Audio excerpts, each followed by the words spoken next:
രാധ ഞാൻ രാധ, കണ്ണനെ മറക്കാത്ത രാധ. രാധ ഞാൻ രാധ, കണ്ണനെ മറക്കാത്ത രാധ. വൃന്ദാവനം നീ മറന്നോ, മധുരയെ നീ മറന്നോ. വൃന്ദാവനം നീ മറന്നോ, മധുരയെ നീ മറന്നോ. രാധയെ നീ മറന്നോ, കണ്ണാ പൈക്കളെ നീ മറന്നോ. രാധയെ നീ മറന്നോ, കണ്ണാ പൈക്കളെ നീ മറന്നോ. രാധ രാധ രാധ രാധ, മറന്നിട്ടും മറക്കാത്ത രാധ, മറന്നിട്ടും മറക്കാത്ത രാധ. രാധേ രാധേ രാധേ രാധേ, മറന്നിട്ടും മറക്കാത്ത രാധ, മറന്നിട്ടും മറക്കാത്ത രാധ.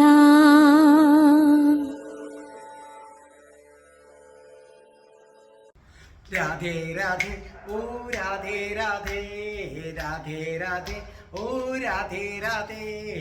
രാധേ രാധേ എന്ന ചാനലിന്റെ ധർമ്മപദം ക്ലാസ്സുകളിലേക്ക് എല്ലാ പ്രേക്ഷകർക്കും സ്വാഗതം. ഇത് 48ാമത്തെ എപ്പിസോഡാണ്. ഇതിനു മുമ്പുള്ള എപ്പിസോഡ് കാണണമെന്ന് ആഗ്രഹമുള്ളവർ പ്ലേലിസ്റ്റ് എടുത്താൽ മതി. ഇത് സബ്സ്ക്രൈബ് ചെയ്യുന്നവർക്ക് എല്ലാ തിങ്കളാഴ്ചയും 12 മണിക്ക് നാരായണീയത്തിൻ്റെ ക്ലാസ് ലഭിക്കുന്നതാണ്. നിങ്ങളത് കൃത്യമായി ക്ലാസ് കേട്ട് മനസ്സിലാക്കി ഒരു ദിവസം ഒരു ശ്ലോകം വെച്ച് ചൊല്ലുക. നിങ്ങൾക്ക് ആരോഗ്യപരമായിട്ട് നിങ്ങൾ സുരക്ഷിതരായിരിക്കും. എല്ലാ ചൊവ്വാഴ്ചയും കൃഷ്ണന്റെ കാമുകിയായ രാധാറാണിയുടെ ജനനം മുതൽ മരണം വരെയുള്ള ജീവിത കഥ നിരവധി റിസർച്ച് നടത്തി അവതരിപ്പിച്ചിരിക്കുകയാണ് രാധയുടെ പ്രണയം എന്ന പേരിൽ. എല്ലാ ബുധനാഴ്ചയും നിങ്ങൾക്ക് മരണത്തെക്കുറിച്ച് ആധികാരികമായിട്ട് ഒറ്റ പുസ്തകമേ ഈ ലോകത്തിറങ്ങിയിട്ടുള്ളൂ, അത് കഠോപനിഷത്താണ്. അത് പഠിപ്പിക്കുകയാണ്. എല്ലാ വ്യാഴാഴ്ചയും നിങ്ങൾക്ക് രാധാകൃഷ്ണന്മാരുടെ അനുഗ്രഹം ഒന്നിച്ചു കിട്ടാൻ സഹായിക്കുന്ന അഷ്ടപതിയുടെ ക്ലാസ്സാണ്. എല്ലാ വെള്ളിയാഴ്ചയും മോക്ഷപ്രാപ്തിക്ക് വേണ്ടി ധമ്മപദം.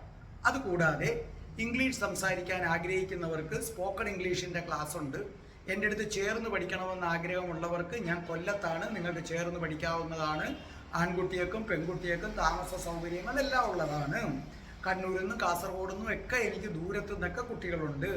അതുപോലെ പ്ലേലിസ്റ്റിൽ അതുപോലെ തന്നെ ജ്യോതിഷപരമായ എന്തെങ്കിലും സംശയമുണ്ടെങ്കിൽ ഞാൻ ഓരോ മാസത്തിൽ ജനിച്ചവരുടെ ഫലങ്ങൾ, ഓരോ നക്ഷത്രത്തിൽ ജനിച്ചവരുടെ ഫലങ്ങൾ ഇതിനകത്ത് കൊടുത്തിട്ടുണ്ട്, പ്ലേലിസ്റ്റിലുണ്ട്. നിങ്ങളത് നോക്കുക.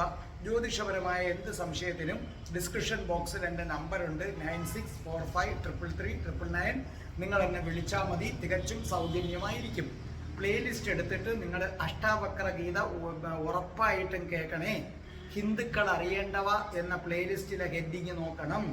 അതേ കിടക്ക് തന്നെ കൃഷ്ണന്റെ അവതാരമായ ശ്രീബുദ്ധന്റെ ജനനം മുതൽ മരണം വരെയുള്ള ജീവിതകഥ ശ്രീബുദ്ധൻ എന്ന ഹെഡിങ്ങിൽ കൊടുത്തിട്ടുണ്ട്. നിശ്ചയമായിട്ടും നിങ്ങൾ നോക്കുക. ഭക്തമീരയുടെ കഥ കൊടുത്തിട്ടുണ്ട്. നമുക്ക് പ്രാർത്ഥിച്ചിട്ട് തുടങ്ങാം. ഓം മഹാഗണപതയേ നമഃ. ഓം ശ്രീ രാധാകൃഷ്ണായ നമഃ. ഓം രാധായേ സ്വാഹ. രാധേ രാധേ ഓ രാധേ രാധേ, രാധേ രാധേ ഓ രാധേ രാധേ, രാധേ രാധേ ഓ രാധേ രാധേ, രാധേ രാധേ ഓ രാധേ രാധേ, രാധേ രാധേ ഓ രാധേ രാധേ, രാധേ രാധേ ഓ രാധേ രാധേ, രാധേ രാധേ ഓ രാധേ രാധേ രാധേ രാധേ ഓ രാധേ രാധേ ബർസാനെ വാരി രാധാറാണി കി ജയ്. എൻ്റെ മാതാവ് രാധാറാണിക്ക് ജയ്. എനിക്ക് സർവൈശ്വര്യങ്ങളും വാരിക്കോരി തരുന്ന എൻ്റെ പൊന്ന് രാധാറാണി അമ്മക്ക് ജയ്. എനിക്ക് രോഗങ്ങൾ വരാതെ കാത്തുരക്ഷിക്കുന്ന രാധാറാണി അമ്മക്ക് ജയ്. എന്നെ സർവ പാപങ്ങളിൽ നിന്നും മോചിപ്പിക്കുന്ന രാധാറാണി അമ്മക്ക് ജയ്. അപ്പോൾ നമുക്ക് ആരംഭിക്കാം. അതിനു മുമ്പ് നമ്മുടെ രാധിക കവചം 2 ഉണ്ട്, അത് ഞാൻ പഠിപ്പിച്ചിട്ടുണ്ട്. അതുകൂടാതെ കൃഷ്ണപ്രിയ പാടിയിട്ടിട്ടുണ്ട്. ഇത് രാധാ കവചം എന്ന് പറഞ്ഞ് പ്രത്യേക പ്ലേലിസ്റ്റിൽ ഹെഡിങ് ഉണ്ട്, കേൾക്കുക. രാധാ സഹസ്രനാമം വരികൾ ഉള്ളതും വരികൾ എഴുതാത്തതും രണ്ടും ഞാൻ ഇട്ടിട്ടുണ്ട്. കൃഷ്ണപ്രിയ പാടിയതാണ്, നിങ്ങളത് കേൾക്കുക. പിന്നെ കഠിന കൃഷ്ണഭക്തനായ ഞാനെങ്ങനെ രാധാഭക്തനായ എന്ന വീഡിയോ ഉണ്ട്, നിശ്ചയമായും കേൾക്കണം. അപ്പം നമുക്ക് ഇന്ന് ബുദ്ധൻ എന്താണ് പറയുന്നതെന്ന് നോക്കാം. ബുദ്ധൻ പറയുകയാണ്, നിങ്ങളുടെ സന്യാസ ജീവിതം നിഷ്ഠയില്ലാത്തതും നിങ്ങൾ വാക്കുപാലിക്കാതിരിക്കുകയും ചെയ്താൽ നിങ്ങൾ വെളിച്ചം കണ്ടെത്തുകയില്ല. അതാണ് ബുദ്ധൻ പറയുന്നത്. നിങ്ങളുടെ സന്യാസ ജീവിതം നിഷ്ഠയില്ലാത്തതും നിങ്ങൾ വാക്കുപാലിക്കാതിരിക്കുകയും ചെയ്താൽ നിങ്ങൾ വെളിച്ചം കണ്ടെത്തുകയില്ല. ഇംഗ്ലീഷിലാണെങ്കിൽ for if in your renunciation you are reckless and break your word, if your purpose wavers you will not find light. അപ്പോൾ ബുദ്ധൻ പറയുകയാണ്, ഒരാൾ സന്യാസിയാണെന്ന് പറയുന്നു, ആ സന്യാസിയുടെ ജീവിതം നിഷ്ഠയില്ലാത്തതോ നിങ്ങൾ വാക്കുപാലിക്കാത്തതോ ആണെങ്കിൽ നിങ്ങൾ ഒരിക്കലും വെളിച്ചം കണ്ടെത്തുകയില്ല. ഓർമ്മിക്കുക, ബുദ്ധൻ്റെ പല ശ്ലോകങ്ങളിലും നിങ്ങൾക്ക് കാണാം വെളിച്ചവും ഇരുട്ടും. എന്താണ് ബുദ്ധൻ പറയുന്ന വെളിച്ചം, എന്താണ് ബുദ്ധൻ പറയുന്ന ഇരുട്ട്, അത് നിങ്ങൾ വളരെ ശ്രദ്ധിച്ചു കേൾക്കുക. ഇതിനകത്ത് പറയുന്നു, സന്യാസി നീ നിഷ്ഠ പാലിച്ചില്ല എങ്കിൽ നീ വെളിച്ചം കണ്ടെത്തുകയില്ല. കേട്ടോളണം, മനസ്സ് ഇല്ലാത്ത അവസ്ഥയ്ക്കാണ് ശ്രീബുദ്ധൻ വെളിച്ചം എന്ന് വിളിക്കുന്നത്. മനസ്സെന്ന് പറഞ്ഞാൽ ചിന്തകളുടെ കൂമ്പാരമാണ്. ജനിച്ചു വീഴുന്ന ഒരു കുഞ്ഞിന് മനസ്സില്ല, അതുകൊണ്ട് അവൻ്റെ ഹൃദയം നിറയെ പ്രകാശമാണ്. അപ്പോൾ ചിന്തകൾ ഓരോന്നായി ഇല്ലാതായി തീർന്നു കഴിയുമ്പോൾ മനസ്സ് നിശേഷം നശിക്കും. അങ്ങനെ മനസ്സ് നിശേഷം നശിച്ചു കഴിയുമ്പോൾ നമ്മുടെ ആത്മാവിനുള്ളിൽ ആയിരക്കണക്കിന് സൂര്യന്മാര് ഒന്നിച്ചുയരുന്ന ആ ഉദിച്ചുയരുമ്പോൾ ഉണ്ടാകുന്ന ഒരു പ്രകാശമുണ്ടല്ലോ, ആ അവസ്ഥയാണ് നമ്മുടെ ഹൃദയത്തിൽ. അത് അനുഭവിച്ചറിയണം. ഇപ്പം എളിയവനായ ഞാൻ ഇത്രയൊന്നും പോയിട്ടില്ല, എങ്കിലും കുറേയൊക്കെ ഞാനിങ്ങനെ ചിന്തകളെ കീഴടക്കി അതിൻ്റെ ഒരു ലെവലിലേക്ക് പോയപ്പോൾ ഈ ഞാൻ തന്നെ കാണുന്ന പ്രകാശം കണ്ട് ഞാൻ അത്ഭുതപ്പെട്ടു പോയിട്ടുണ്ട്. ഞാൻ അനുഭവിക്കാത്തൊന്നും നിങ്ങളോട് പറയില്ല. പൂർണ്ണമായും അങ്ങ് തീർന്നു കഴിഞ്ഞാൽ ആ ലെവലിലേക്ക് ഞാൻ എത്തിയിട്ടില്ല. പൂർണ്ണമായും ചിന്തകളടങ്ങി മനസ്സ് പൂർണ്ണമായും ഇല്ലാതായി കഴിയുമ്പോൾ പിന്നെ നിങ്ങളുടെ അവസ്ഥ 1000 സൂര്യന്മാര് ഒന്നിച്ചുദിച്ചുയർന്ന അവസ്ഥയാണ്. ഈ മനസ്സിനെ കംപ്ലീറ്റ് ഇല്ലാതാക്കുന്നതിനെയാണ് ശ്രീബുദ്ധൻ വെളിച്ചം എന്ന് പറയുന്നത്, അല്ലാതെ നിങ്ങൾ ഉദ്ദേശിക്കുന്ന വെളിച്ചമല്ല. ഇനി ശ്രീബുദ്ധൻ ഇരുട്ടെന്ന് പറയുന്നത് മനസ്സുള്ള അവസ്ഥ, അതായത് ചിന്തകൾ. ഇരുട്ട വെളുക്കെ നമ്മൾ ഓരോന്നിനെ കുറിച്ച് ചിന്തിച്ച് നടക്കും. ആ അവസ്ഥയെ ബുദ്ധൻ ഇരുട്ടെന്ന് വിളിക്കുന്നു. ഈ ഒരവസ്ഥയിൽ നിങ്ങൾ ഒരു യന്ത്ര മനുഷ്യനെ പോലെയാണ്. നിങ്ങൾ ചെയ്യുന്നതിനെ കുറിച്ച്, ഇപ്പൊ യന്ത്ര മനുഷ്യൻ അയാൾ ചെയ്യുന്നതിനെ കുറിച്ച് ഒരു ബോധവുമില്ല. അതുപോലെ നിങ്ങൾ ഓരോ കാര്യം ചെയ്യുമ്പോഴും നിങ്ങൾക്ക് നിങ്ങൾ എന്ത് ചെയ്യുന്നു എന്നുള്ളതിനെ കുറിച്ച് ഒരു ബോധവുമില്ല. ഒരു ശവം ഉണർന്നെഴുന്നേറ്റാൽ ഇങ്ങനെ നടക്കുന്നത് പോലെ ഇപ്പൊ നിങ്ങൾ കുളിക്കുന്നു, സത്യത്തിൽ നിങ്ങൾ കുളിക്കുന്നു എന്നൊരു ബോധം പോലുമില്ല. നിങ്ങൾ വേറെ എന്തൊക്കെയോ ചിന്തിച്ചുകൊണ്ട് കുളിക്കും. അങ്ങനെ കുളിക്കുമ്പോഴേ ചിലപ്പോൾ പൈപ്പിൽ നിന്ന് വെള്ളം കോരുമ്പം കൈ വന്ന് പൈപ്പിനകത്തിടിക്കാം, ചിലപ്പോൾ കാല് തന്നെ നിങ്ങൾ മൂക്കും കുത്തി വീഴാം. മനസ്സിലായില്ലേ? സ്റ്റെപ്പ് ഇറങ്ങുമ്പം നിങ്ങൾ സ്റ്റെപ്പ് ഇറങ്ങുന്നു എന്നൊരു ചിന്തയേ ഇല്ല. യന്ത്ര മനുഷ്യനെ പോലെ ഇറങ്ങുമ്പോഴാണ് ഒരു സ്റ്റെപ്പിന് പകരം നിങ്ങൾ 2 സ്റ്റെപ്പ് ഇറങ്ങി മൂക്കും കുത്തി വീഴുന്നത്.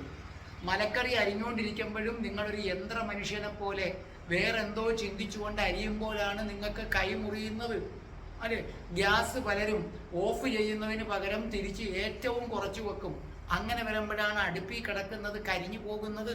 അപ്പം നിങ്ങൾ ചിന്തകളിൽ ജീവിക്കുന്നവരായതുകൊണ്ട് നിങ്ങൾ ഇരുട്ടാണ്. നിങ്ങളെല്ലാം എങ്ങനെയാ ചെയ്യുന്നത്? ഒരു യന്ത്രത്തെ പോലെ, ഒരു സ്വപ്നജീവിയെ പോലെ പെരുമാറുന്നത്. സത്യത്തിൽ നിങ്ങൾ കുളിക്കുമ്പോൾ എന്തൊക്കെ സ്വപ്നമാണ് കാണുന്നത്? വെള്ളം ഇങ്ങനെ വീണുകൊണ്ടേയിരിക്കും. നിങ്ങളപ്പം നിങ്ങൾ വിചാരിക്കും നിങ്ങൾ അവിടെ പോകുന്നു, അല്ലെങ്കിൽ അവൻ വരുന്നു, കാമുകിയുണ്ടെങ്കിൽ അവളെ കാണുന്നു. അപ്പം നിങ്ങൾ പകല് മുഴുവനും സ്വപ്നങ്ങൾ കണ്ടുകൊണ്ടാണ് ജീവിക്കുന്നത്. നിങ്ങൾ കുളിക്കുന്നത് സ്വപ്നം കണ്ടുകൊണ്ടാണ്. രാവിലെ മോർണിംഗ് വാക്കിന് പോകുമ്പോൾ എന്തൊക്കെ ചിന്തകളാണ് നിങ്ങളുടെ മനസ്സിൽ കയറുന്ന ചിന്തകളാണ് സ്വപ്നങ്ങൾ എന്ന് പറയുന്നത്. അപ്പൊ സാധാരണഗതിയിൽ നമ്മൾ എപ്പോഴാണ് സ്വപ്നം കാണുന്നത്? ഉറങ്ങിക്കിടക്കുമ്പം. അതുകൊണ്ടാണ് ബുദ്ധൻ പറയുന്നത് ഈ ഭൂമിയില് 99% പേരും ഉറക്കമാണ്. അവിടുത്തെ ഉറക്കം നിങ്ങൾക്ക് ഉദ്ദേശിക്കുന്ന ഉറക്കമല്ല. അപ്പൊ എൻ്റെ രാധേ രാധേ ചാനലിലെ പ്രേക്ഷകർ നല്ലൊരു പങ്ക് ഉറക്കത്തിലാണ്. കാരണം നിങ്ങൾ ഇപ്പോഴും ഏതാണ്? പല പല ചിന്തകളിൽ ഇങ്ങനെ മുഴുകിയിരിക്കും. എൻ്റെ വീഡിയോ കേൾക്കുമ്പം തന്നെ ഇടയ്ക്കിടയ്ക്ക് നിങ്ങളുടെ മനസ്സ് വേറെ എവിടെയെങ്കിലും പോകും. അപ്പം നിങ്ങൾക്ക് മനസ്സിലായല്ലോ, ചിന്തകളില്ലാതായി മനസ്സിനെ കീഴടക്കുമ്പോൾ 1000 സൂര്യന്മാര് ഒന്നിച്ചുദിച്ചുയരുന്ന അവസ്ഥ വരും. അതാണ് ബുദ്ധൻ പറയുന്ന പ്രകാശം. ചിന്തകളിൽ ജീവിക്കുന്നവൻ എപ്പോഴും ഇരുട്ടത്താണുള്ളത്. ചിന്തകളിൽ ജീവിക്കുക എന്ന് പറഞ്ഞാൽ സ്വപ്നങ്ങൾ കണ്ടുകൊണ്ട് നടക്കുക, സ്വപ്നം കണ്ട് കുളിക്കുക, സ്വപ്നങ്ങൾ കണ്ട് മലക്കറി അരിയുക. സ്വപ്നമെന്ന് പറഞ്ഞാൽ ഓരോന്ന് വിചാരിച്ചുകൊണ്ട് മലക്കറി അരിയുക. സ്വപ്നം കാണുന്നത് എപ്പോഴും ഉറങ്ങുന്നവനാ. അതുകൊണ്ട് ബുദ്ധൻ പറയും ഓരോരോ ചിന്തകളിൽ ജീവിക്കുന്നവനെ ഉറങ്ങുന്നവനെന്നും ഒരു ചിന്തയും ഇല്ലാതെ ജീവിക്കുന്നവനെയാണ് ഉണർന്നവനെന്നും പറയുന്നത്. ഓർമ്മിക്കുക, ചിന്തകളടങ്ങി മനസ്സ് ഇല്ലാതാകുമ്പോഴാണ് നമ്മുടെ ഉൾക്കണ്ണ് തുറക്കുന്നത്. അപ്പം നമുക്ക് സർവ്വതും കാണാൻ പറ്റും. നിങ്ങളുടെ ചിന്തകൾ മൊത്തം അടങ്ങിക്കഴിഞ്ഞാൽ ഈ ബാഹ്യമായ കണ്ണിനെ നിയന്ത്രിച്ചുകൊണ്ട് ഒരാൾ അകത്തുണ്ട്. ഞാൻ പറയത്തില്ലേ, ഇപ്പം നിങ്ങൾ ഈ കണ്ണുകൊണ്ടല്ല കാണുന്നത്. നിങ്ങൾ എന്തെങ്കിലും ചിന്തിച്ചുകൊണ്ടിരുന്നാൽ നിങ്ങളുടെ മുമ്പിലൂടെ ആര് കടന്നു പോയാലും നിങ്ങൾ അറിയത്തില്ല. ചിലർ മുമ്പിൽ വന്ന് നമ്മുടെ കണ്ണിൻ്റെ മുമ്പിൽ കൈവച്ച് ഇങ്ങനെ ആക്കിയിട്ട് ചോദിക്കും, ഇതെന്തോടാ സ്വപ്നം കാണുന്നോടാ എന്നാ നമ്മുടെ ചോദിക്കുന്നത്. അപ്പം ഈ കണ്ണുകൊണ്ടല്ല കാണുന്നത്, കണ്ണുകൾക്ക് പിന്നിലൊരു കണ്ണുണ്ട്. ആ കണ്ണ് തുറക്കും, അപ്പം നമുക്ക് സർവ്വതും കാണാം. അതാണ് കുരുക്ഷേത്ര യുദ്ധത്തിൽ സഞ്ജയന് ജ്ഞാനദൃഷ്ടി ഭഗവാൻ കൃഷ്ണൻ നൽകി എന്ന് പറയുന്നത്. അത് കൃഷ്ണൻ പ്രത്യേകം കൊടുത്തതല്ലത്. അത് ആദ്യം മനസ്സിലാക്കുക. സഞ്ജയൻ മനസ്സിനെ കീഴടക്കിയ ഒരാളാണ്. മനസ്സിനെ കീഴടക്കിയ ഒരാൾക്ക് എല്ലാം കാണാൻ പറ്റും. ഭഗവാൻ കൃഷ്ണൻ അവിടെ സഞ്ജയനെ അനുഗ്രഹിക്കുക മാത്രമാണ് ചെയ്യുന്നത്. ഇത് പറഞ്ഞു കൊടുക്കാനുള്ള അനുമതി കൊടുക്കുകയാണ് സത്യത്തിൽ കൃഷ്ണൻ ചെയ്യുന്നത്. ഇനി നിങ്ങൾ ഓരോ കാര്യങ്ങളും ബോധപൂർവം ചെയ്തു തുടങ്ങുമ്പോൾ ചെറിയ ഒരു പ്രകാശം നിങ്ങളിലേക്ക് ഇങ്ങനെ കയറി തുടങ്ങും. ഇപ്പം നിങ്ങൾ ഒരു ദിവസം ഒരു കാര്യം മാത്രം നിങ്ങൾ ബോധപൂർവം ചെയ്താൽ ഒരു ഓലയുടെ സുഷിരത്തിലൂടെ വരുന്നത്ര ഒരു ചെറിയ പ്രകാശം വരും. അങ്ങനെ നിങ്ങൾ ഓരോ കാര്യങ്ങളും ബോധപൂർവം ചെയ്യുന്നതിനനുസരിച്ച് നിങ്ങളുടെ മനസ്സിൽ പ്രകാശം ഇങ്ങനെ കുറേശ്ശെ വന്നുകൊണ്ടേയിരിക്കും. അങ്ങനെ കൂടുതൽ കാര്യങ്ങൾ ബോധപൂർവം ചെയ്യുമ്പോൾ കൂടുതൽ പ്രകാശം വരും. 24 മണിക്കൂറും ബോധപൂർവം കാര്യങ്ങൾ ചെയ്യാൻ പറ്റുന്ന നിമിഷം നിങ്ങൾ പൂർണ്ണമായും പ്രകാശത്തിലാകും. പിന്നെ നിങ്ങൾക്ക് നിങ്ങളെ കാണാൻ പറ്റില്ല. പിന്നെ നിങ്ങൾ കാണുന്നത് മുഴുവനും ഉജ്ജ്വലമായ ഒരു പ്രകാശം. ഞാൻ പറഞ്ഞ മനസ്സിലായില്ലേ? അതായത് നിങ്ങൾ നടക്കുമ്പോൾ നടക്കുന്നു എന്ന ബോധത്തിൽ നടക്കുന്നു, കുളിക്കുമ്പോൾ കുളിക്കുന്നു എന്ന ബോധം, വേറെ ഒന്നും ചിന്തിക്കുന്നില്ല. കുളിക്കുമ്പം കുളിക്കുക മാത്രം, നടക്കുമ്പോൾ നടക്കുക മാത്രം. അങ്ങനെ 24 മണിക്കൂറും നിങ്ങൾ ചെയ്ത് കഴിയുമ്പോൾ നിങ്ങളുടെ ഹൃദയത്തിലെ ഇരുട്ട് മാറി നിങ്ങളങ്ങ് അപ്രത്യക്ഷമായി ഒരു വലിയ പ്രകാശം വരും. ഇതിനെയാണ് ബോധോദയം എന്ന പേര് വിളിക്കുന്നത്. ബോധോദയം കിട്ടിയ ആളിനെ വിളിക്കുന്ന പേരാണ് ബുദ്ധൻ. ബുദ്ധൻ എന്ന് പറഞ്ഞാൽ ഉണർന്നവൻ. ഉണർന്നവൻ എന്ന് പറഞ്ഞാൽ ഉറക്കത്തിൽ നിന്ന് എഴുന്നേക്കുന്നതല്ല, ചിന്തകൾ മുഴുവനും ഇല്ലാതായി മനസ്സില്ലാതായി തീർന്നവൻ. അപ്പോൾ ബുദ്ധൻ എന്ന് പറഞ്ഞാൽ ഉണർന്നവൻ, പ്രകാശിതനായവൻ, ബോധപ്രാപ്തി കിട്ടിയവൻ എന്നാണ് അർത്ഥം. ഇനി ബുദ്ധൻ പറയുന്നു, നിങ്ങളൊരു സന്യാസി ആകണമെങ്കിൽ നിഷ്ഠ പാലിക്കണം. എന്താണ് നിഷ്ഠ? ഒരു സന്യാസിക്ക് വേണ്ടത് പരിത്യാഗമാണ്. പരിത്യാഗം എന്ന് പറഞ്ഞാൽ ഉപേക്ഷിക്കുക. എന്താണ് ഉപേക്ഷിക്കേണ്ടത്? ഇവിടെയാണ് നിങ്ങളെ മതപണ്ഡിതന്മാരും മതഗ്രന്ഥങ്ങളും മത ആചാര്യന്മാരും നിങ്ങളെ പാടെ വഴിതെറ്റിക്കുന്നത് ഇവിടാണ്. മനസ്സിലായില്ലേ? ഇവരെ ഒന്നും നിങ്ങൾ ആശ്രയിക്കരുത്. ഇവരാരും നിങ്ങളെ ആ ബോധോദയത്തിലേക്ക് കൊണ്ടുപോകില്ല. ഇത് എൻ്റെ അഭിപ്രായമല്ല. ശ്രീബുദ്ധൻ പറയുകയാണ്, ഒരു സന്യാസി ആകാൻ ആഗ്രഹിക്കുന്ന ഒരാള്, അതായത് എന്താ പറയുന്നത്, ഒരു സന്യാസി ആകാൻ ഒരാൾ ആഗ്രഹിക്കുന്നുവെങ്കിൽ അയാള് പരിത്യാഗം ചെയ്യണം. എന്ന് പറഞ്ഞാൽ ഉപേക്ഷിക്കണം. ഉപേക്ഷിക്കേണ്ടത് വെളുത്തുള്ളിയും ഇഞ്ചിയും ഒന്നും അല്ല. ഉപേക്ഷിക്കേണ്ടത് ആഹാരമല്ല. ഉപേക്ഷിക്കേണ്ടത് എരിവുകളും പുളികളും ഒന്നും അല്ല. മനസ്സിലായില്ലേ? അങ്ങനെ അതല്ല നിങ്ങൾ ഉപേക്ഷിക്കേണ്ടത്. നിങ്ങൾ റോങ് സൈഡിലാണ്. നിങ്ങൾ വളരെ മനസ്സിലാക്കുക. പലരും ഇങ്ങനെ വെളുത്തുള്ളി കൂട്ടത്തില്ല. വെളുത്തുള്ളി കൂട്ടാതിരുന്നാൽ ഇപ്പം മോക്ഷം കിട്ടും, ഇപ്പം ഭഗവാൻ പ്രസാദിക്കുമെന്നാണ്. എരിവ് കൂട്ടത്തില്ല. നിങ്ങൾ ഉപേക്ഷിക്കേണ്ടത് അതല്ല. ബുദ്ധൻ പറയുന്നു, മനുഷ്യ, നീ ഉപേക്ഷിക്കേണ്ടത് എന്താണെന്നറിയാമോ? ചിന്തകളെയാണ്. ഒരു സന്യാസി പരിത്യജിക്കേണ്ടത് അവൻ്റെ മാതാപിതാക്കളെയോ മക്കളെയോ ആരെയുമല്ല. മാതാപിതാക്കളുടെയും മക്കളുടെയും ഈ ജനക്കൂട്ടത്തിൻ്റെയും ഇടയിൽ വെച്ച് നിനക്ക് പരിത്യാഗം നടത്താം. നീ ഉപേക്ഷിക്കേണ്ടത് ഏത് മാത്രം? ചിന്തകളെ. ചിന്തകൾ ഓരോന്നായി ഇറങ്ങിപ്പോകുമ്പോൾ നിങ്ങൾക്ക് അത്ഭുതം തോന്നിപ്പോകും. നിങ്ങൾ ചിന്തിക്കാതെ കാര്യങ്ങൾ ചെയ്യുമ്പോൾ നിങ്ങളിൽ നിന്ന് കോപം ഇറങ്ങിപ്പോകുന്നത് കാണാം. നിങ്ങൾ ഏതൊരു കാര്യവും ബോധപൂർവം ചെയ്യുമ്പോൾ നിങ്ങൾക്ക് മനസ്സിലാകും കോപം എത്ര വികൃതമായിട്ടുള്ള ഒന്നാണ്.